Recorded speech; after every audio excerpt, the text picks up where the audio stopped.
farzandga ism qo'yish uning ota-onasining majburiyati, burchi hisoblanadi. Farzandning ularni oldidagi haqqi hisoblanadi. Chunki farzand hali murg'ak. U hech narsa qila olmaydi. Jumladan o'ziga ism ham tanlay olmaydi.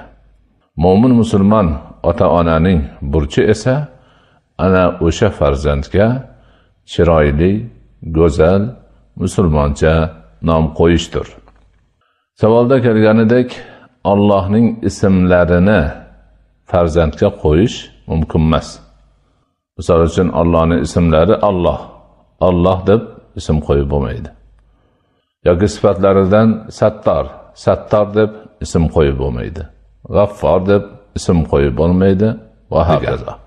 Shuning uchun Allohning ism va sifatlarini oldiga abd so'zini qo'yib ism qo'yish o'g'il bolalarga juda go'zal bo'ladi. Abdus Sattor, Abdul G'affor, Abdurrahim va hokazo.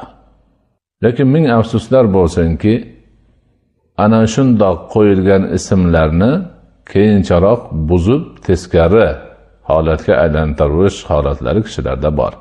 Masalan, Abdus Sattor bo'lsa, shu Abdus Sattor demasdan Sattor deyish bo'ladi. Sattor sifatli Allohning bandasi deyishni o'rniga Alloh Sattor degan ma'noni aytib, bu noto'g'ri. Yolg'iz Allohning ismini bandaga qo'yish mumkin emas. Lekin Allohning ismiga abd qo'shimchasini, alt qo'shimchasini qo'shib turib, Allohga bandalik ma'nosini ifoda etadigan ismlar go'zal ismlardan hisoblanadi. Ba'zi bir holatlarda shu abd, banda so'zini qo'shish noto'g'ri ma'noda ishlatiladi.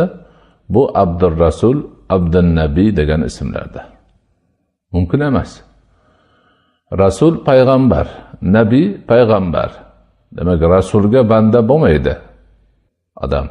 Allohga banda bo'ladi. Shuning uchun Abdur Rasul deb ism qo'yish mutlaqo noto'g'ri. Abdun Nabiy deb ism qo'yish mutlaqo